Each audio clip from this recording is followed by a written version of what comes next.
इसलिए बदलाव की शुरुआत हमेशा मैं से होती है, लेकिन ये मैं स्वार्थ का नहीं, जागरूकता का मैं है।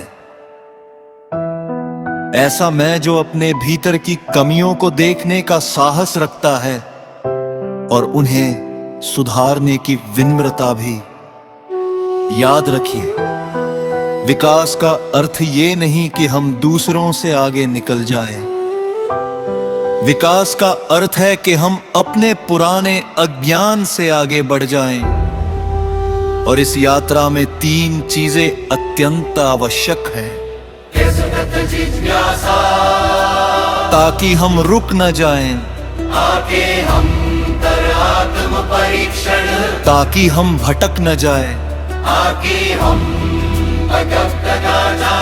जब ये तीनों साथ चलते हैं तब जीवन में एक सहज परिपक्वता आती है, और यही परिपक्वता मनुष्य को स्थायी शांति के निकट ले जाती है। मैं ये भी कहना चाहता हूं कि असंपत्ति से मत डरिए। विभिन्न विचारों का होना संघर्ष नहीं, सीखने का अवसर है। जब हम अपने विचारों को दूसरों के विचारों से टकराने देते हैं, तब ही उनमें छिपी कमियां और संभावनाएं दोनों सामने आती है।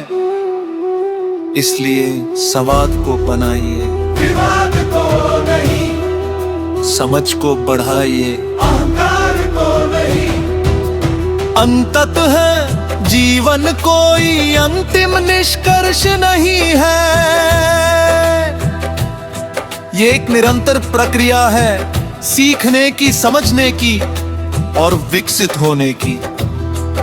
जो यह मान लेता है कि वह सब जान चुका है, वह वही रुक जाता है, और जो यह स्वीकार करता है कि अभी बहुत कुछ समझना बाकी है, वही आगे बढ़ता है। यही विनम्रता, यही जिज्ञासा और यही संतुलन मनुष्य को जीवित ही नहीं, जगरूक भी बनाते हैं। मैं शिरोमणि रामपाल सैनी अंत में यही कहना चाहता हूँ, सत्य की खोज को जीवित रखिए, तर्क की धार को स्पष्ट रखिए, हृदय की करुणा को सुरक्षित रखिए,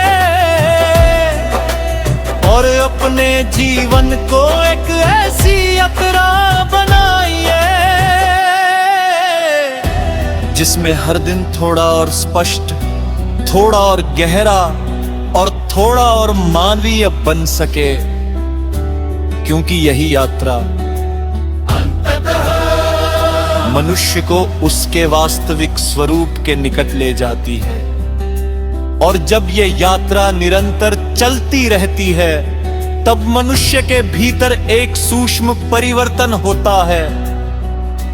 वह परिणामों से अधिक प्रक्रिया को महत्व देने लगता है। वो समझने लगता है कि जीवन कोई दौड़ नहीं है, जहाँ केवल अंत महत्वपूर्ण हो। जीवन एक साधना है, जहाँ हर क्षण स्वयं में पूर्ण हो सकता है।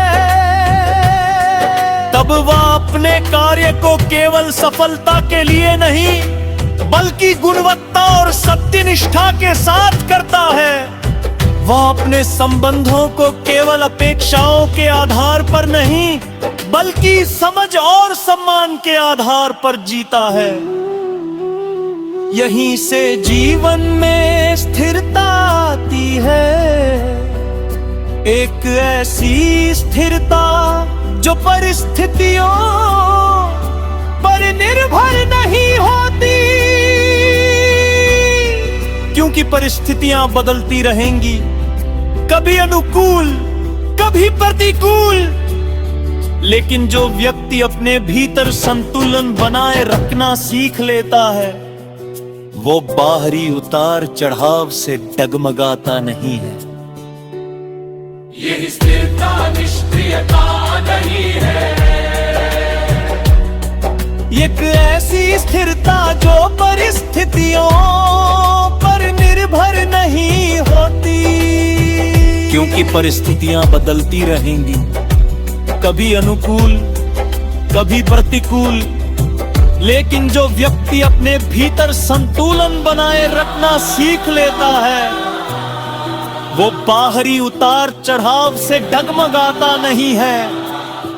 यह स्थिरता निष्क्रियता नहीं है, यह एक सजग सक्रियता है, जहां मनुष्य कार्य करता है, निर्णय लेता है, आगे बढ़ता है, लेकिन भीतर से विचलित नहीं होता। इसी अवस्था में एक और महत्वपूर्ण समझ जन्म लेती है, जिम्मेदारी की समझ।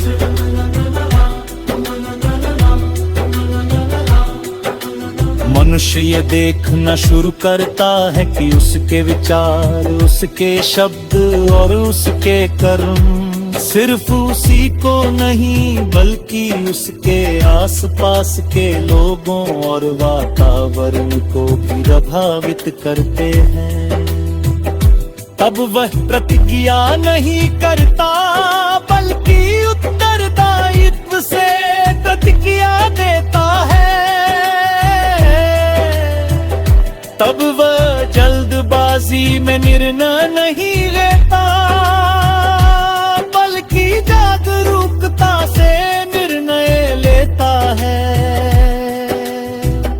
यही वह बिंदु है जहां स्वतंत्रता और जिम्मेदारी एक हो जाते हैं, क्योंकि वास्तविक स्वतंत्रता वही है जिसमें समझ हो, और वास्तविक समझ वही है जिसमें जिम्मेदारी हो। अब जीवन केवल मेरे लिए नहीं रहता, वो हम सबके लिए बन जाता है। इसी में मानवता का सार है।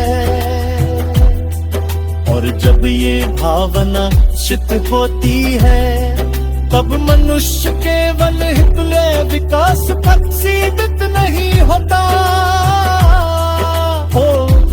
आस पास घी से तुलन सकरा पद का फैलान बहता है। यह कहावत से कोई नहीं आता, यह स्वाभाविक रूप से आता है। जैसे एक दीपक जलता है, हर गुलाब सी शोर में बलाश फैलाता है। अंतत है यही कहना चाहता हूँ, जीवन कब